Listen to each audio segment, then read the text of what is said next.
Kamala, we're eager to hear from you, so I'm going to not say anything more and hand over to you so you get as much time as possible. Haribol, welcome, Kamala.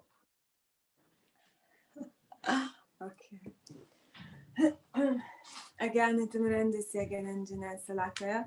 Chakuramilitan Jane Tasmai Shri Guruve Namaha. Gosh, not quite sure where to begin. It's like squashing everything into a little 10-minute slot. It's difficult, isn't it, to pick something? Because Gurudeva was so multi. You've got 20 minutes, Kamala, not 10. It's so multifaceted. I'm just going to pick on one angle, which was Srila Gurudeva, for me and for a lot of others, I saw was an amazing, well, he is an amazing manager. But the reason why, I think, is because he takes risks. And he has no concern about throwing something to the wind and seeing what will come back. In fact, fearless. For instance, when I first came, well, I'm still pretty pagal now, but when I first came, I was so pagal that actually Srila Maharaja and Chandra Prabhu used to call me Pagli. Actually didn't call me by my name. My name was Pagli. Hey, Pagli. And oh Kamala. And they were like constantly having to like have meetings about me and stuff because I was so out of control. Because I just come from I basically come from like the music scene, and like I've been working in festivals, and I had no understanding really of Vaishnav culture or even Indian culture. So I used to do really erratic things, like when I first came into the temple, like I felt thirsty, so like I just like had a fruity, and I was just like drinking a fruity and like wandering around, and I was like wearing a petticoat and a choli because I thought that was actually quite a lot of clothing for me. And I just had no hadn't been trained, because I actually came straight from the festivals straight into Vrindavan. And I was looking for Gurudeva because I've met Ashram Maharaj at a festival, and he told me to meet Gurudeva. So I went to Vrindavan to find him, and I looked in the guidebook, and it said the Hare Krishna temple was ISKCON. So I went there, and I loved it because I loved that I got a garland for dancing and everything was great. But then there was something missing, and that was Gurudeva, obviously. So, and then someone brought me into a room, and I thought, oh, they're going to show me Gurudeva. But actually, they wanted money out of me. And I wasn't impressed. I wasn't actually impressed by that at all. Although I did have a lot of money on me, actually. I had a lot of money because I'd worked the festival circuit that year, maybe. I'm not exactly sure how much I had. Thousands of pounds anyway. And I'd read in the Bhagavad Gita that you're supposed to give half your money to the sadhu. So I was kind of simplistic in my understanding. And so I was ready to give half of it, although I didn't tell anybody this, because my boyfriend at the time would have thought I was bonkers, and my business partner would have thought I was crazy as well. I'm going to give half my money of this summer to an unknown Indian man. So I did have the money, but I didn't want to give it to ISKCON. Then what happened was one devotee came for midday up. By the way, I was sitting on the floor because I was so fed up with the mood. I didn't like it, and I didn't know what to do. So I was just sitting on the floor thinking, what am I going to do? And then this devotee came and said to me, hey, I had got her into a festival in England for free. And she came over and she said, hey, hello, what are you doing here? And I said, I came to meet the guru. And she said, well, you're in the wrong place. And so she gave me a little map of how to get to Sevakunj. And then when I went there, and I came to Mathura to meet Gurudev personally in the darshan. And when I met him, I was with Madhavrat, and Madhavrat was like laughing. And we were kind of a little bit out of the energy of meeting Gurudev is so strong, you see, it kind of affects your emotions. Don't know if anyone experienced that. And we were there, and I needed to speak to him. So I was at the front, and there was Savita there, I remember. Savita Didi. That was obviously her spot by the lotus feet. But I had to say, excuse me, but this might be your spot, but I'm coming in. You're going to have to move to the side because I've got business. I've got to come in here. Sorry. So she was like a bit grumpy. We have a bit of an elbow on the bed. And then Gurudev comes, he sits radiantly, and he looks at me like what you showed. This is what it reminded me. You showed Ananda and said, that gaze that Gurudev looks at you through the layers. And he looked at me through the layers, and I started shaking. And then he just said to me, have you got some money for me? And I went, because I hadn't told anyone about this. And then I started crying. And then he said to me, why are you crying? And I said, because you know my heart.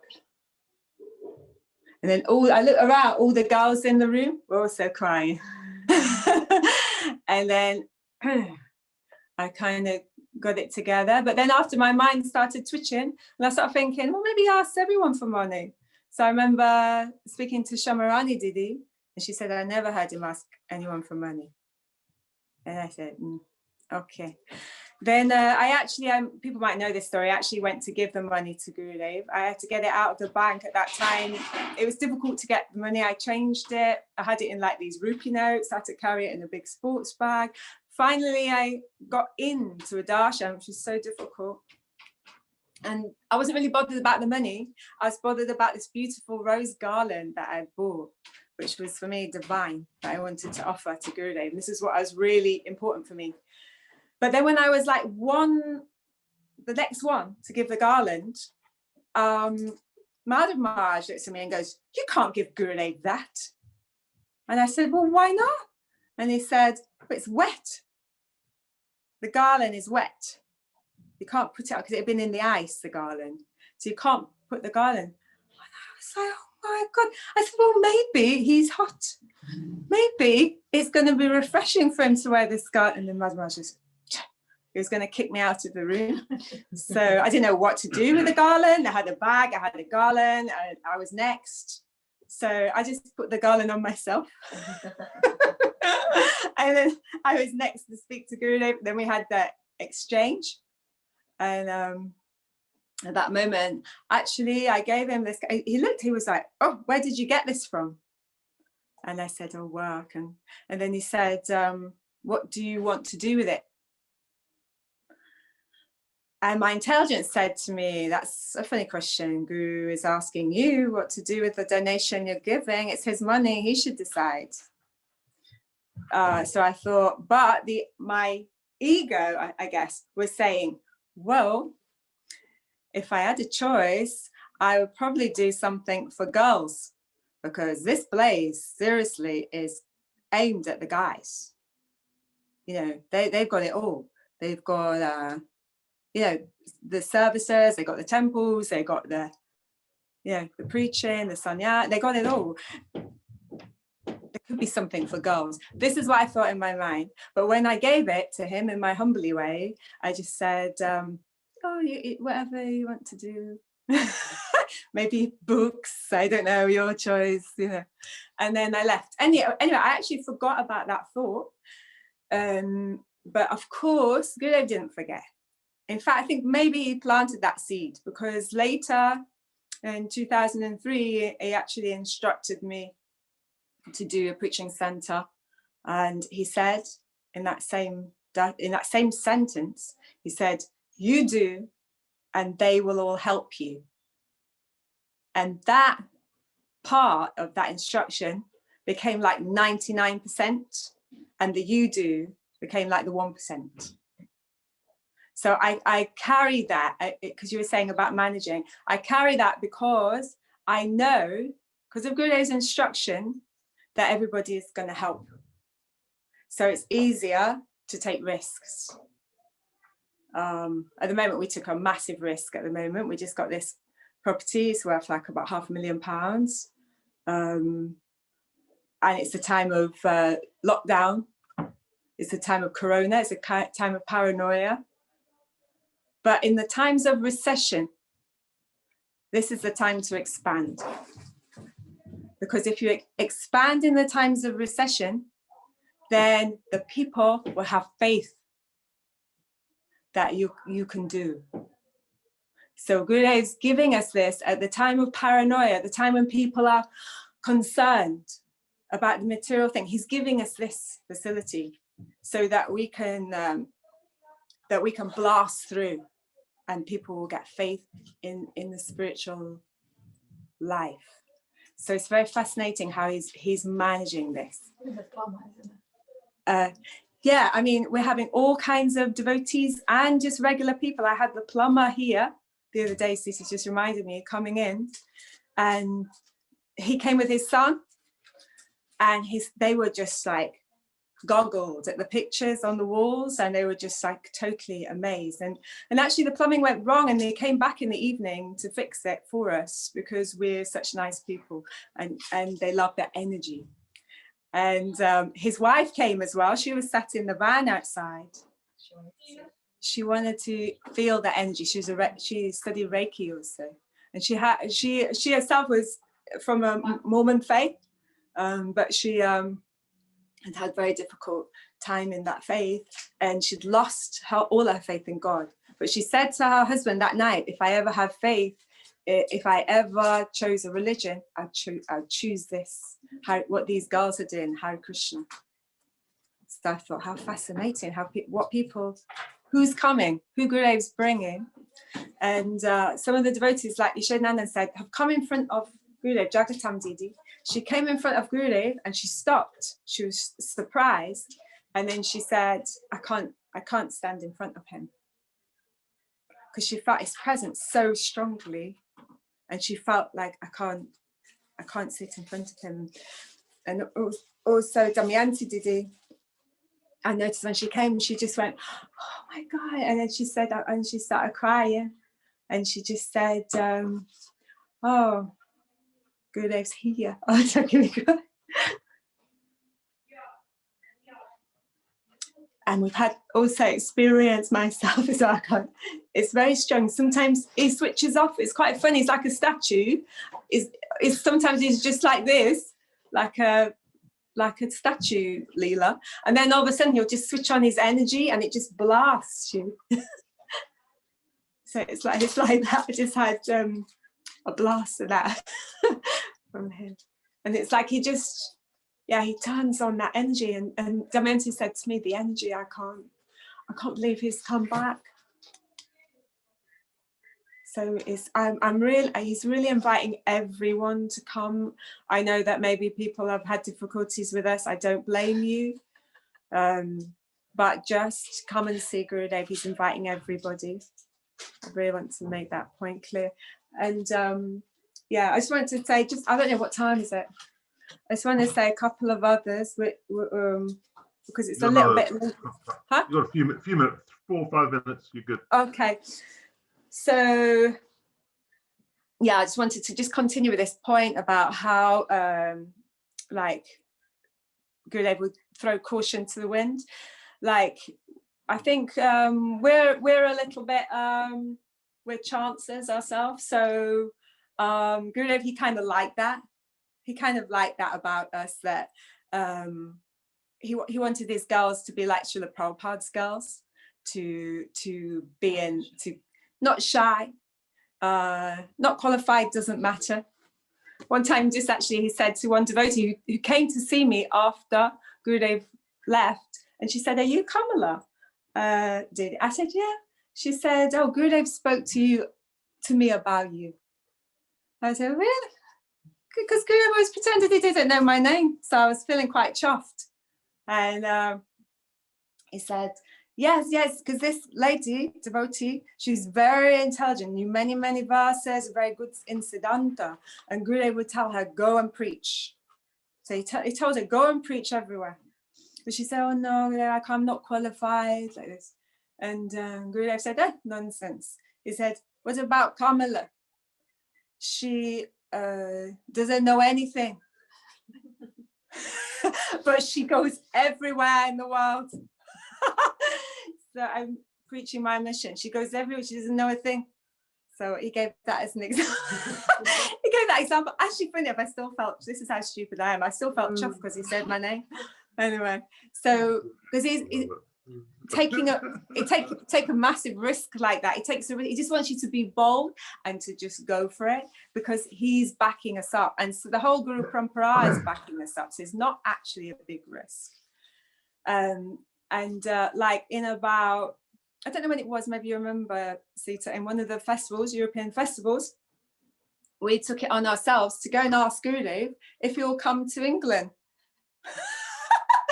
It's so ridiculous. But anyway, we went and said, we're like little chicks, you know, we just went over to Gurudev and said, oh, Gurudev, we want to host a festival for you and we want you to come to the UK. So actually, can you remember what he said to that? He said, Jiva Pavna, remember, because he said on a morning walk.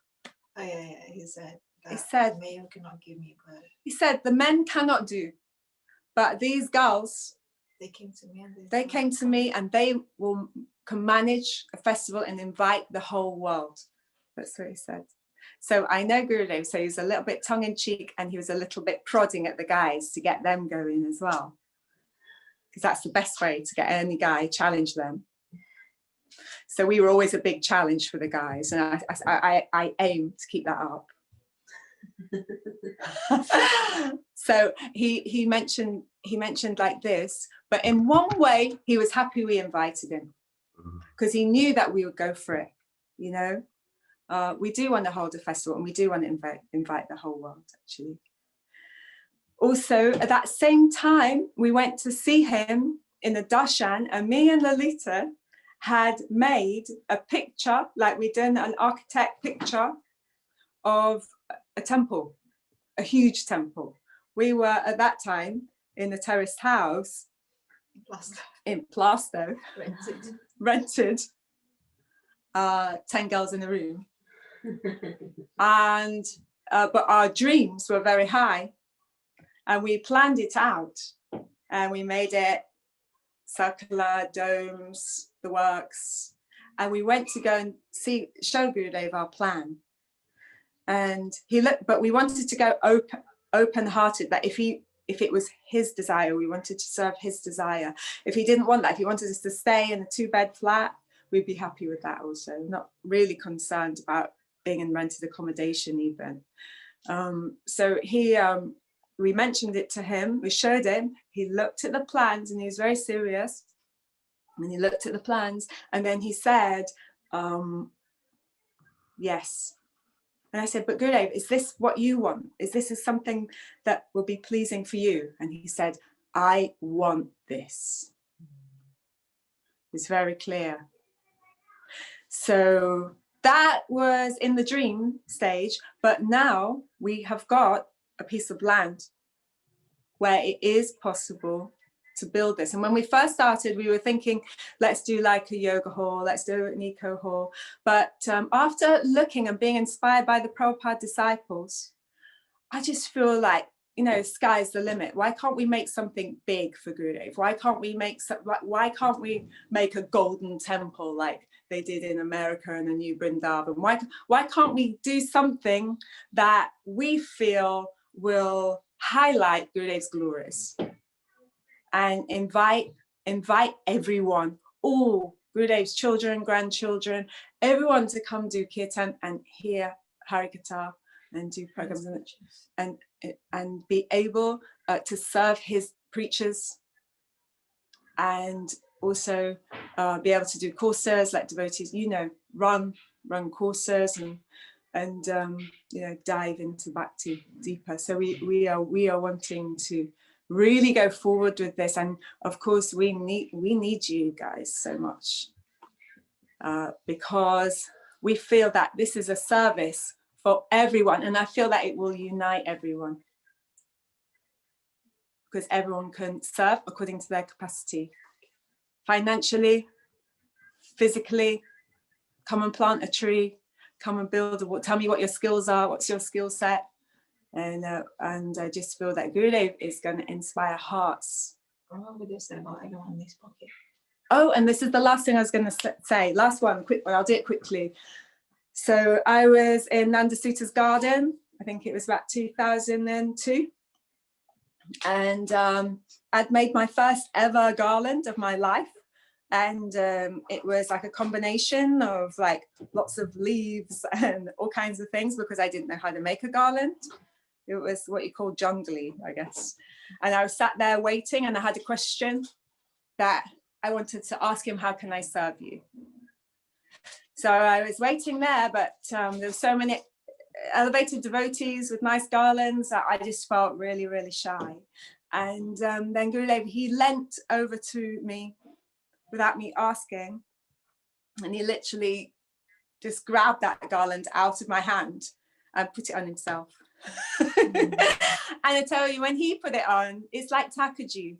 You put things on Thakurji, you look at me, you think, oh God, what did I make? And then you put it on Thakurji, and it's just ding. All of a sudden, they just become so divine and transcendental. So when Gurudev put on that scrappy garland, he just looked like he was from the kunjas of Vrindavan, and I was totally melted by him. And I was looking at him, and I said, how can I serve you? And he said to me, you know, that I want to keep everyone in my pocket. Can you see anything wrong with that? And then I said, because I was already in the euphoria, of course. So then I was like, no, how can there be anything wrong with that? We're all in your pocket. Jai. And Gurudev looked at me and he said, there will be so much fighting.